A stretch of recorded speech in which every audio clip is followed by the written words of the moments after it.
RK News MP।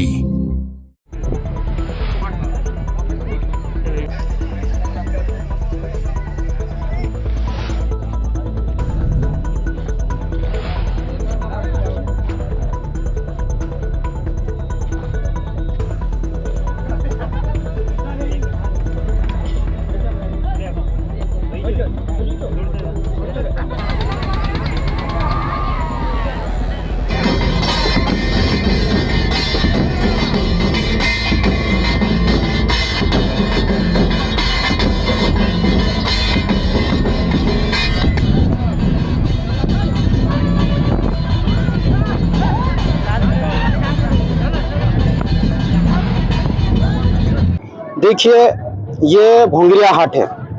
कई सारे लोग इसको पर्व के रूप में प्रचारित किए। हम इसकी लड़ाई 2007 से लड़ रहे हैं और मध्य प्रदेश शासन में अशासकीय प्रस्ताव भी लेके आए। एक रिसर्च टीम बनी थी और 2007 में स्वदेश के फ्रंट पृष्ठ पे मेरा लेख छपा था इसको लेकर, भोंगरिया हाट को लेकर। तो भोंगरिया हाट जो है होली का जो पर्व है, जो फसली उत्सव है होली का, उसके पहले लगने वाला एक हाट है भोंगरिया हाट, जिसमें इलाके के लोगों को, आज से पीछे चले जाते हैं आप इतिहास में, तो घर के मुखिया बाजार में जाते थे। लेकिन ये समय ऐसा आता था कि खेती बाड़ी का सारा फसल निकल जाती थी, पैसे रहते थे, खुशहाली रहती थी, तो घर के सारे लोगों को हाट जाने की छूट रहती थी।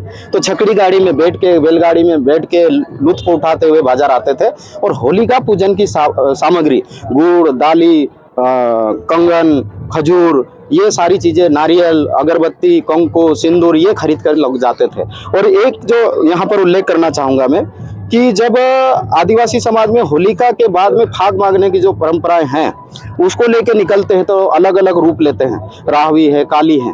जब घेर चढ़ती है और उतर जाती है और उसके बाद में घर के सामने राहवी और काली जाके बोलती थी कि मार भोंगरी आप दे, तो घर का जो मुखिया या महिला बाहर आके गुड़, कंगन, खजूर ये लेके देती थी। तो ये भोंगरिया जो है होलिका पूजन की सामग्री खरीदने का एक हाट है। आपको लोकसभा का प्रत्याशी कांग्रेस ने चुना है, आपको कैसा समर्थन मिल रहा है? देखिए, चूंकि ये पूरा इलाका आदिवासी इलाका बहुल है, इसके साथ में हिंदू, मुस्लिम, सिख, ईसाई, जैन, बौद्ध, पारसी सभी धर्मों के मानने वाले लोग इस इलाके में रहते हैं। और कांग्रेस पार्टी एक लोकतांत्रिक पार्टी है और लोगों की जनभावनाओं को देखते हुए फैसले लेती है। अब की बार मुझे जो कांग्रेस पार्टी ने प्रत्याशी बनाया है, एक पढ़े लिखे नौजवान युवा को, ऊर्जावान युवा को, जो पूरे इलाके के बारे में सोचता है और सबको लेके चलने की भावना रखता है। तो जैसे जैसे लोगों के बीच में जा रहे हैं हम, आप लोग देख रहे हैं कि युवाओं का एक हुजूम है। बुजुर्ग साथी, ये पगड़ी वाले जो साथी ये देख रहे हैं आप, और संगठन के छोटा सा कार्यकर्ता, चाहे वो BLA हो, मंडल हो, सेक्टर हो, ब्लॉक हो, जिला हो, और यहाँ के जो हमारे 8 विधानसभाओं के चाहे जीते हुए हमारे विधायक महोदय हो या किसी किन्हीं कारणों से हार गए हो या इलाके के सीनियर लीडर हो, सब एकजुट मिलकर हम ये चुनाव लड़ रहे हैं। और हमने एक नारा दिया है, मिलकर लड़ेंगे, जीत कर रहेंगे। ये हमारी जीत है कार्यकर्ताओं की। और अब की बार जो है, हमेशा एक व्यक्ति चुनाव लड़ता था, अब सब मिलकर चुनाव लड़ रहे हैं। एक बात। दूसरी जो बात, हमारा प्रण है कि हम स्वयं सांसद नहीं बनाएंगे, कार्यकर्ता को सांसद बनाएंगे, ताकि कार्यकर्ता की आवाज को हम संसद में रख सके और दुख तकलीफ को वहां ले जाकर रख सके। दूसरी जो बात यहाँ पर उल्लेखनीय है कि ये जो चुनाव लड़ रहे हैं हम जो नॉन इशू को इशू बना के जो लोग दुष्प्रचारित करते, उस इशू को लेकर चुनाव नहीं लड़ रहे। हम यहाँ जो स्थानीय मुद्दे हैं उनको लेकर चुनाव लड़ रहे हैं, जिसमें शिक्षा है, स्वास्थ्य है, रोजगार है, पलायन है, खेती है, छोटे व्यापारियों की समस्या है।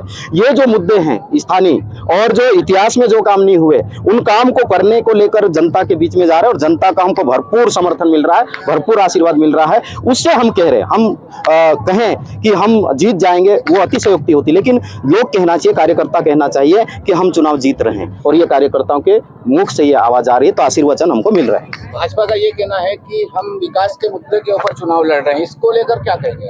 देखिए, विकास किसको कहते हैं, ये भाजपा के लोगों को मेरे ख्याल से परिभाषा मालूम नहीं है। जिस गांव में खड़े हैं उस गांव में माननीय सांसद गजेंद्र पटेल जी ने गोद लिया है और आदर्श ग्राम घोषित किया है।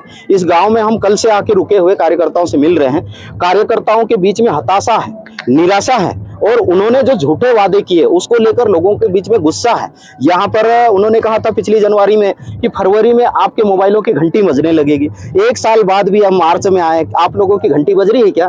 बज रही है आप लोगों की, है ना?